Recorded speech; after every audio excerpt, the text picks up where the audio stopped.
Hey guys, Legion here. In today's video, I'll be talking about a priority character tier list in Wuthering Waves. Leave a like and subscribe. Let's get right into it. This tier list was found on Reddit. I'm gonna go over it in this video and tell you guys if it's correct or not, or if there's any changes that need to be done. So the way this tier list was made ranges from lower priority units to the highest priority units, and I'm gonna go from the bottom up. They also did a separate tier list for the selected character classes. I'm going to pull that up first so we have an idea of what all the characters' roles are. Kind of blurry on here, but we see it good enough.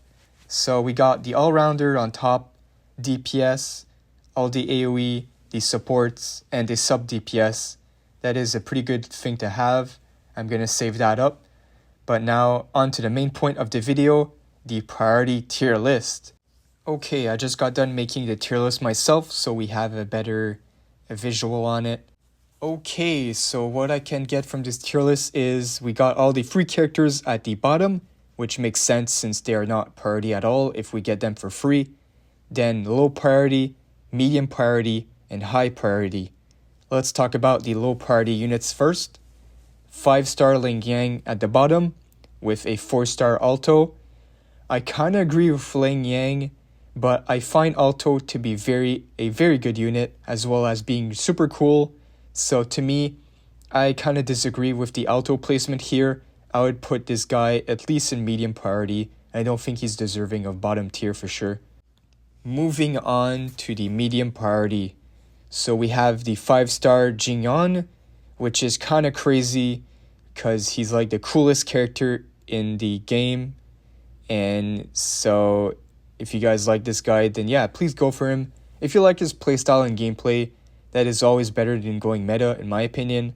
But yeah, the placement for the dragon dude, I am not so sure about that. I would put him a bit high, at least low. I would put him low, high tier. So he's not like the number one priority, but he's for sure one of the top priority, I would say. And I'm pretty sure they said why they put this guy in mid tier, so I'll take a look at that after. But first I'm going to check out. So we have Yinlin right after. Okay, here we go. Yinlin at mid priority. That is crazy as well. No shot, she is just a mid priority. You see how hot she is?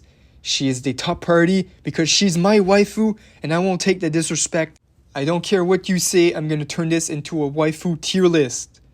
But okay, jokes aside, aside from her aesthetics, which is like amazing, she is not a bad unit at all. I think she's actually cracked. Her damage is crazy, so it's not like she's a bad choice either. If you really like her, then please prioritize her as your main. I would move her up personally. So basically, this guy said his reason for why Jingyan and Yinlin are on the medium priority is because they are on the limited banner and because of their kits. So I don't think them being limited is a hindrance and does not make them less a priority. I know because limited banners might be harder to get, but I don't think that the rates are pretty much the same as the standard units.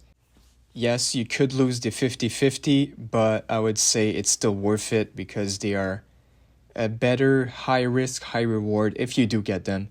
And regarding their kits, well, I think they're pretty cracked. So yeah, just because a unit is limited does not make them harder in the priority tier list, in my opinion. And it's the same rates for every unit. And Yinlin's kit is for sure way above average in this game, if we do actually have a look in it. But moving on, Tao Qi, I think that's how you pronounce his name, Tao Qi. I'd say that is a fair spot to have her. Aside from being so hot, she is a good all-rounder unit. So that's a pretty good spot.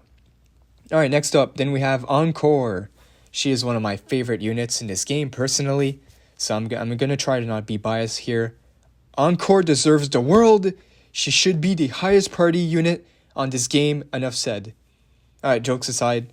I do think she is a high priority unit though. Like, her damage is really, really insane. One of the best DPS in the whole game. So starting out with her, you're going to be set on damage. She's not a bad choice at all. And I know my friend is gonna pick Encore just because she's his favorite character, and he's gonna be set for a while just by having Encore, so you don't have to worry about that. I would move her up in high priority. Alright, now moving on to his high priority list. This is where I'm wondering if we played the same game or not, because some of this is just wrong. So let's get over it. I'm going to cover one by one. We shall talk about it. So I'm going to go for the big one first. At the top of the list, Zhang Jin is not deserving of the highest priority in my opinion. I'm sure a lot of you can agree as well if you did try her out. If we look at her at face value, sure, she seems broken, but in practice, it's different. So at face value, yes, she is the best starter. They say she is the best starter character on kit alone. She has like the most self-heal. She can shield, AoE crowd control, good damage. She has support. And on top of all that, she has an auto counter. So if you read all that, you're going to say that, holy crap, this character is broken. I need her right now. She's going to break the meta. But nope, that's not the case. When you put her in practice, unfortunately, she has a lot of issues. So a few issues I could talk about is when you put her in practice, Jing requires so much field time to build up her chi, which is the most of her damage. And to actually cast her chi, it does take a lot of time. It's a big wind up, and you can't miss your combos either. You almost never actually get to cast your full shield instead, so the shield aspect isn't that good. And often, even the level 1 shield, which is also mean you lose your healing if you use the level 1 shield. So, and talk about the auto parry. In practice, it's not that great. I'm pretty sure it was kind of bugged in the CBT2, but I would say auto parry isn't needed when you can just parry yourself, use the parry mechanic. So that's pretty much why she would be mid-tier at best. But yeah, that's my thoughts on that. To me, she's not the number one priority right now, but we will see on launch. I'm sure a lot will change because the characters are going to change a lot. Okay, enough of that. I'm going to go over the next one, which is Verena. That is very understandable. She is a broken support. Lots of healing, lots of buffs to your allies, crit damage buffs for your team. I don't really like her character at all though. Character design to me is awful. But I can't deny she is a very valuable unit to your account. So I wouldn't even complain if I got her. As if I lost the 50 on her, I would not be disappointed because she would be a perfect support for my main. Alright, next up, Calcharo. I do agree on this guy. Very strong DPS, good damage, good gameplay. Alright, next we have Denjin. For sure deserving here. One of the best 4 stars in the entire game. She looks great. And on top of that, she does great Havoc element damage. Her combos are really nice. Okay, so for the last one, Mortify. Good electro damage, but unfortunately I don't think this guy belongs in this tier. I put this guy mid-tier at best. Between him and Yinlin for electro damage, Yinlin by far is way better than this guy.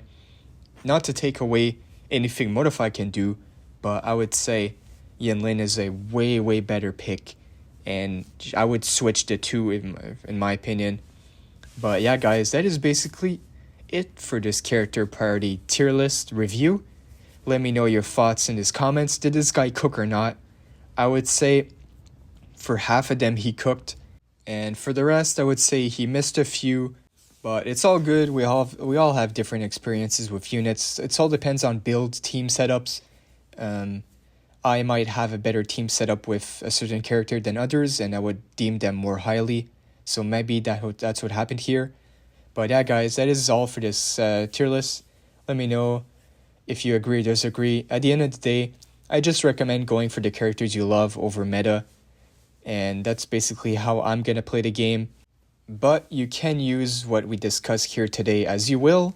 This wraps up the video.